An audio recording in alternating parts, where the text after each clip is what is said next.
Oftentimes, employers will decide that it's more economical and a better option to settle matters out of court versus in court. The latter, which would involve a lengthy litigation and a costly litigation at that. I would say well over 80% of cases settle out of court. That's because oftentimes both parties find it to be a more reasonable end result to settle the matter out of court, to save on the cost, the risk, and the time of moving forward with a lengthy, protracted litigation. If you start a claim, your matter won't necessarily go to court. Oftentimes, just playing out a court process is enough to have the offers happen through negotiation, meet an end result that the parties find more reasonable than taking their chances at winning in court. All actions in Toronto must proceed to a mandatory mediation.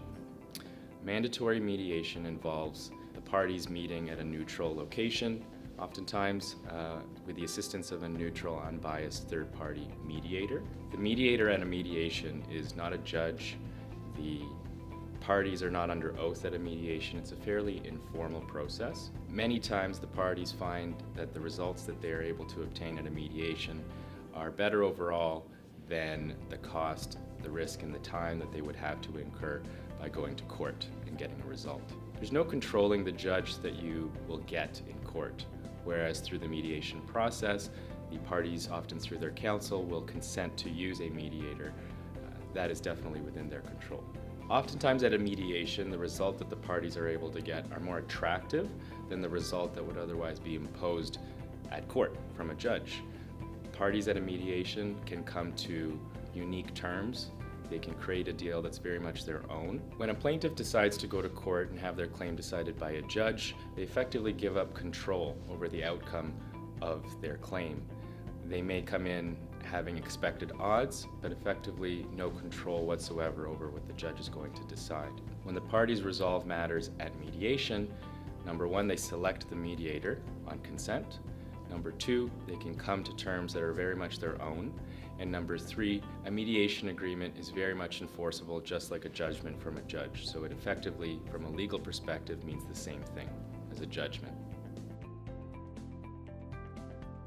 If you don't accept a settlement, you continue on with your claim as the plaintiff.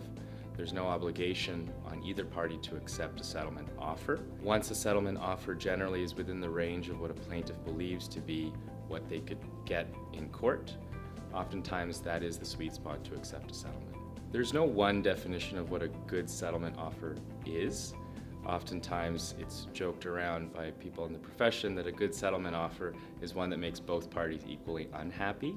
A good settlement offer also should take into account a comparison between what the plaintiff can get in court versus what the offer currently is. A good settlement offer should take into account the perceived odds of winning on a certain claim in court.